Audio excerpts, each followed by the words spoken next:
Hello learners, I welcome you all to the 31st lecture of the course on International Investment Law and the Environment. So in the last week and this week, we've been looking at some of the decided cases where a regulatory measure was involved. And in this case also, we will look at a case where an environmental regulatory measure was involved. In fact, this is a measure that also related to human health as well. So the case that we're going to discuss in this lecture is Chemtura versus Canada. So this case was decided after Methanex case. So I hope you remember about the FTC's interpretation that came out on 7th October 2003. So we also find some sort of an interesting remark with regard to FET clause in NAFTA in this particular case. So Chemtura was earlier called as Crompton. So Chemtura Corporation was earlier called as Crompton, and it was a US company incorporated under the laws of Delaware. And then it had made its investment in Canada. It was one of the 4 registrants in Canada that was authorized to use lindane-based pesticides. Now, US had banned the lindane-based products, citing certain risk.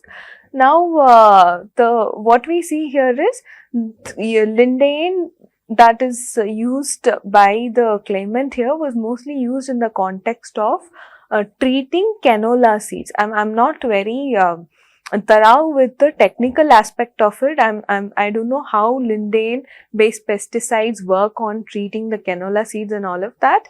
So just understand this much. There was a treatment that is made on canola seeds, and what the claimant was doing was, claimant was in the business of treating canola seeds with lindane based pesticides. So now the question is with regard to use of lindane in treating the canola seeds. That is the basic crux of the technical aspect of this particular case. US found lindane to be harmful and carried many risks. So US had concerns with regard to it. So US did not allow for lindane based treatment on canola seeds. And at this point of time, we do see there are some associations of canola growers. There is CCC, Canola Council of Canada, and then one other organization, business organization with regard to canola growers, Canadian Canola Growers Association. So, Canadian Canola Growers Association and CCC, Canola Council of Canada, these 2 organizations coordinated something that resulted in a voluntary agreement. What did they coordinate? They had asked all 4 registrants to voluntarily withdraw canola from their labels of lindane based product, and they basically coordinated all of this just to sort of be safe from any restrictions from the US. They did not want to get into trouble of while exporting their products to United States. And as I just mentioned earlier, in United States, lindane was not approved, right? So these business association entered into a negotiation with the lindane registrants, and then they'd asked them to voluntarily withdraw canola from their registered uses of lindane. At this point of time, Chemtura also, one of the registrants, could be seen to have agreed to this voluntary withdrawal agreement, but it had certain conditions, one of them being that other registrants should also withdraw, and the timeline that was mentioned in the voluntary withdrawal agreement was 31st December 1999. So Chemutura's conditions were others should also withdraw, and the alternatives to lindane based pesticides should be approved by Canadian regulatory authority, and then some sort of a special approval for the alternatives should be taken. And Chemutra also stated that if US goes back on its stance with regard to linden uses, then the commitments it had made under the voluntary agreement will not be applicable on Chemtura. This is what on base of these conditions Chemtura had also agreed to the voluntary withdrawal agreement. So PMRA was communicated about the voluntary withdrawal agreement. PMRA is actually a Canadian regulatory agency. PMRA stands for Pest Management Regulatory Agency, and that was the relevant regulatory body in this particular case. So PMRA was informed about this case, and then we also see there was a record of understanding between the United States and Canada with regard to trade in agriculture products, and in that record of understanding there was a mention about this voluntary withdrawal agreement as well. So now what had happened was by December 1991 they had to December 31st December 1999 they had to remove canola from the linden label, right? So then the alternatives also had to be approved. So March 1991, Chemtura found that the alternatives have not been approved by PMRA. So it wrote a letter to PMRA asking PMRA to approve the alternatives, and the Chemtura stated that if PMRA does not approve the alternatives, then it will not abide by the voluntary withdrawal agreement. Then PMRA was like, I was not a party to the voluntary withdrawal agreement. We only agreed to facilitate the access to alternatives. So we could see that there was back and forth exchange of letters between PMRA and Chemtura, and basically the Chemtura wanted alternatives to be approved, and then PMRA was saying that it was not a party to the voluntary withdrawal agreement, and the threat the Chemtura was saying that it will not abide by the terms and conditions of the voluntary withdrawal agreement. So PMRA was saying it is no way related to that agreement. So it merely facilitated with regard to the access to alternatives of linden. That is about the role of PMRA. It just stated that it does not go beyond that in terms of the voluntary withdrawal agreement. So then what happened was in March 1999 itself, PMRA announced that it will conduct a special review with regard to linden uses, something with regard to linden uses, a very scientific study. So this was announced by PMRA in March 1991 only. Then when the special review was ongoing, by that time 31st December 1999 has also come. Then we could see Chemtura has withdrawn the canola from the linden label, and then the special review is still going on. So by May 2001, Chemtura felt that it wanted PMRA to reinstate linden use for canola seeds as well. So then it told PMRA to reinstate linden for canola seeds as well. Then PMRA denied that request. December 1999, Chemtura had withdrawn canola from its label, the linden label.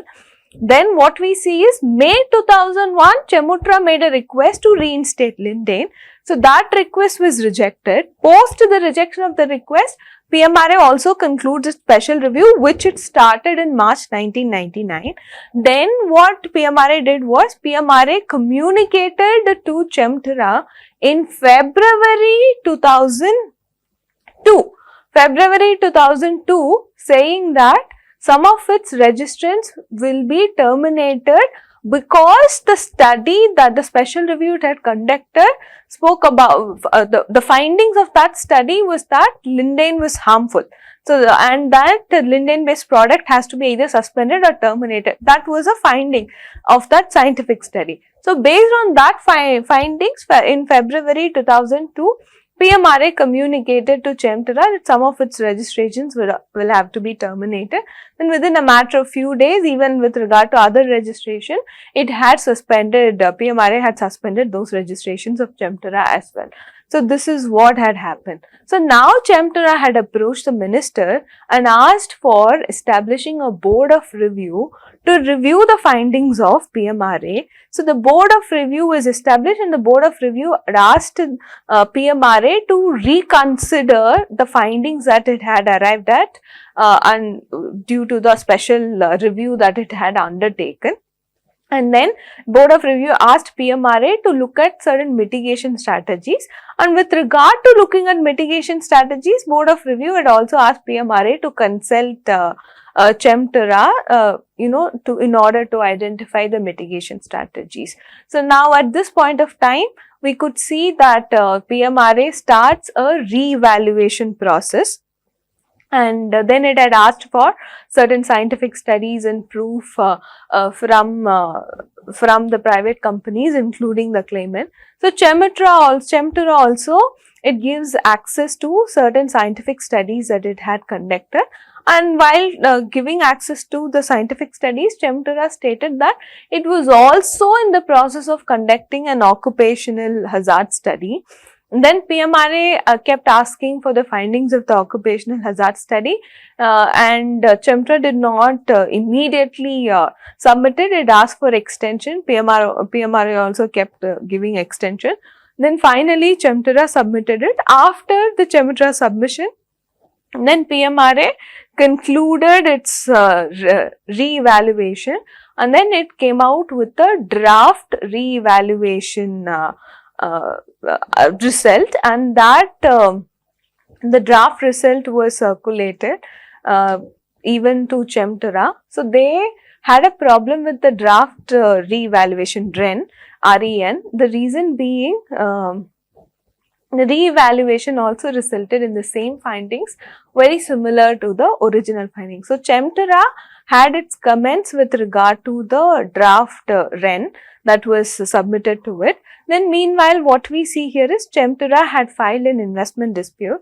Mainly Chemtura was claiming a violation of Article 1105 of NAFTA, which is fair and equitable treatment, and like I said, this case was decided after Methanex. So Chemtura also invoked Article 1103, which is the most favored nation clause of NAFTA, in order to borrow a favorable FET clause from other BITs that Canada had signed.